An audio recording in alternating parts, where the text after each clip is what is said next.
मित्रांनो, engineering maths 2 मधील differential equation या टॉपिक मधील पुढचं एक्झाम्पल असं आहे. सॉल्व्ह ब्रॅकेटमध्ये 1 minus x square into d Y by D x is equal to 1 plus x y. आता या टाईपमध्ये बघा आपण काय करतो, हा जो डेरिव्हेटिव्ह वाला पार्ट आहे D Y by D x, त्याचा जो कोइफिशियंट असतो त्याने आपण प्रत्येक टर्मला डिवाइड करतो, बरोबर. पण सगळ्यात सुरुवातीला आपलं जरा जो जनरल सोल्युशन आहे त्या टाईपमध्ये आणूयात. मग हे काय मिळणार, ब्रॅकेटमधलं आहे तसं ब्रॅकेटमध्ये 1 minus x square into d Y by D x. आता इकडचं हे जे प्लस एक्स वाय आहे, हे राईट साईडचं, ते जर आपण लेफ्ट साईडला घेतलं तर ते बनणार minus X Y is equal to, हा राईट साईडचा वन आहे तसाच. आता यानंतर आपण काय करूयात, हे जो डेरिव्हेटिव्ह आहे याच्याबरोबरचा जो कोइफिशियंट आहे, हे ब्रॅकेटमधलं 1 मायनस एक्स स्क्वेअर, याने प्रत्येक टर्मला डिवाइड करूयात. तर काय मिळून जाईल, हे वालं ब्रॅकेट आहे तसं divide by 1 minus x square D Y by D x minus, या एक्सला सुद्धा याने आपण डिवाइड करूयात 1 मायनस एक्स स्क्वेअर. आणि आता इथं वरती वाय आहे बघा, डेरिव्हेटिव्ह ज्याचा आपण घेतो त्या इथलं वाय, तर मग इथला जो एक्स वाय ना त्याबरोबरचा वाय फक्त सेपरेट लिहायचा. ज्याचा आपण डेरिव्हेटिव्ह घेतो ना ते वालं जे व्हेरिएबल असेल ते फक्त सेपरेट लिहायचं. आणि इज इक्वल टू या 1च्या सुद्धा डिवाइड मध्ये येऊन जाईल 1 मायनस एक्स स्क्वेअर. आता जर आपण हे सॉल्व्ह केलं तर काय मिळते, हे दोन्ही सुद्धा ब्रॅकेट कॅन्सल होऊन जातील. मग या ठिकाणी फक्त शिल्लक राहील d Y by D x minus x divide by ब्रॅकेटमध्ये 1 minus x square y is equal to 1 divide by, परत इथं ब्रॅकेटमध्ये 1 मायनस एक्स स्क्वेअर. बघा आता हे असं आपल्याला मिळालं की याचं आपण कंपॅरिझन आपल्या स्टँडर्ड इक्वेशन किंवा त्या जनरल इक्वेशन बरोबर करतो. तेव्हा असं असतं की D Y by D x plus P. आता या ठिकाणी आपण डेरिव्हेटिव्ह घेतोय वायचं, बरोबर. या ठिकाणी वरती वाय आहे, तर इथं असतो P Y is equal to Q. जर आपण यांचं कंपॅरिझन केलं तर बघा इथं D Y by D X आहे, प्लसच्या ऐवजी फक्त इथं मायनस आलेलं आहे. वाय बरोबर पी आहे बघा, आपल्याला पी आणि यातनं क्यूच्या अशा व्हॅल्यूज मिळतात. मग इथं वाय बरोबर जर पी आहे आपल्या या जनरल इक्वेशन मध्ये, तर मग या ठिकाणी वाय बरोबरची व्हॅल्यू आहे minus x divide by 1 minus x square, ती आपली मग पी वाली व्हॅल्यू झाली, बरोबर. पी इज इक्वल टू मिळणार minus x divide by 1 minus x square, हे झाला पी. आणि इज इक्वल टूच्या राईट साईडला क्यू आहे, तर या ठिकाणी इथल्या इक्वेशन मध्ये इज इक्वल टूच्या राईट साईडला आहे 1 divide by 1 minus x square, म्हणजे आपल्याला क्यू ची व्हॅल्यू मिळाली, Q is equal to 1 divide by 1 minus x square. जेव्हा तशा आपल्याला पी आणि क्यूच्या व्हॅल्यूज मिळतात तेव्हा आपण काय करतो, तर याचा इंटिग्रेटिंग फॅक्टरचा एक आपला फॉर्म्युला असतो, तर तो आपण या ठिकाणी यूज करतो की I F is equal to, तो आता फॉर्म्युला असतो e raise to integration P, या ठिकाणी डिवाइड मध्ये डीएक्स आहे, मग इथं आपण घेतो डीएक्स. असा आपला फॉर्म्युला आहे. काय तर I F is equal to e raise to integration P dx. आता जर आपण याच्यामध्ये व्हॅल्यूज पुट केल्या या इंटिग्रेटिंग फॅक्टरच्या फॉर्म्युल्यामध्ये, तर काय मिळणार, I F is equal to आता e raise to integration p ची व्हॅल्यू आहे minus x divide by 1 minus x square आणि हे डीएक्स, असं आपल्याला मिळतंय.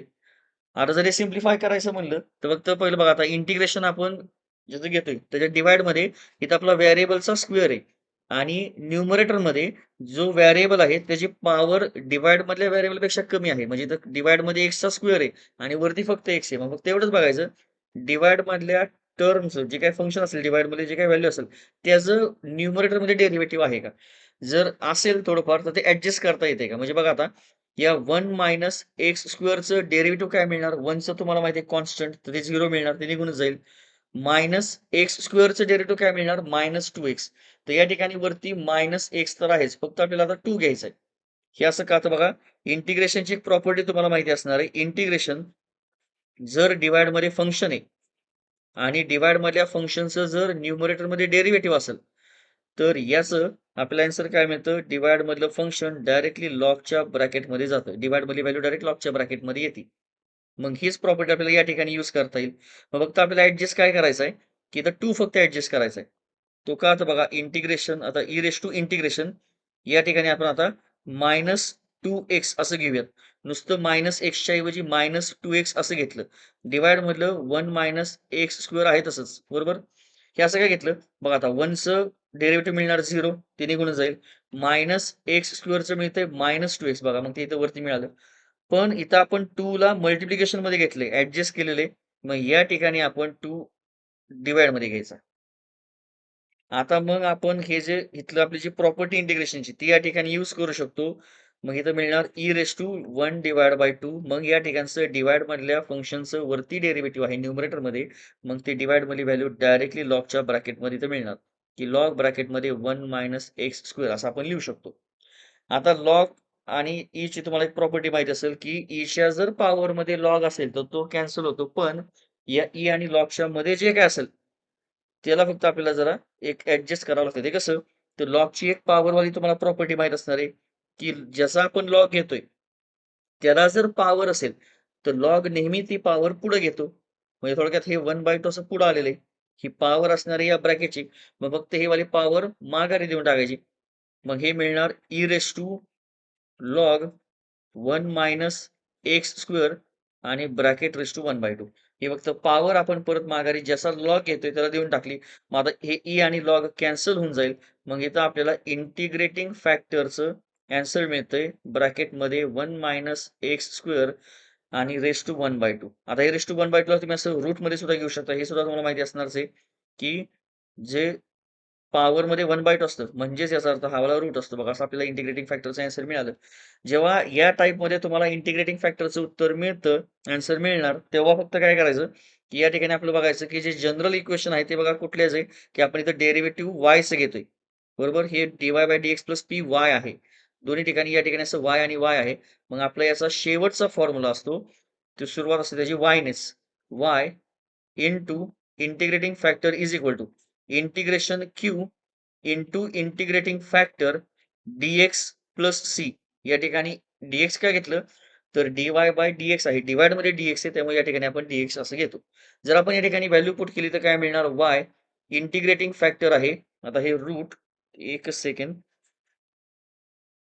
जर आपण या ठिकाणी व्हॅल्यू पुट केली तर मिळणार हे y इंटिग्रेटिंग फॅक्टर आहे root 1 minus x square is equal to integration. आता q ची मगाशी आपल्याला व्हॅल्यू काय मिळाली होती? q मिळालाय 1 divide by 1 minus x square. तो या ठिकाणी घ्यायचा. इथं q आहे.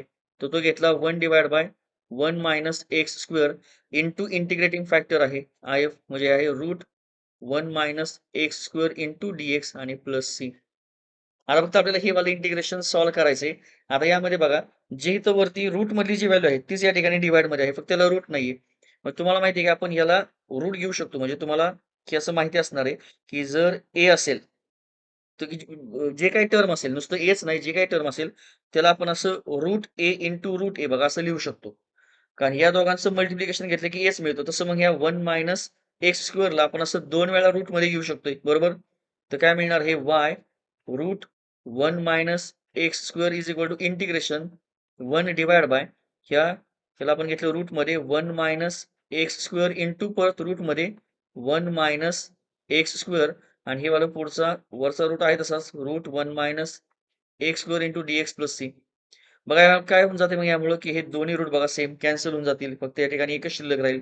तर मिळते y root 1 minus x square is equal to integration 1 divide by root 1 minus x square dx आणि प्लस सी. आता हा वाला बघा तुम्हाला फॉर्म्युला माहिती असणार आहे. हा वाला आपला कोणाचा फॉर्म्युला आहे तर साइन इन्व्हर्सचा. बरोबर? तर integration 1 divide by root 1 minus x square याचं डायरेक्टली मिळणार साइन इन्व्हर्स.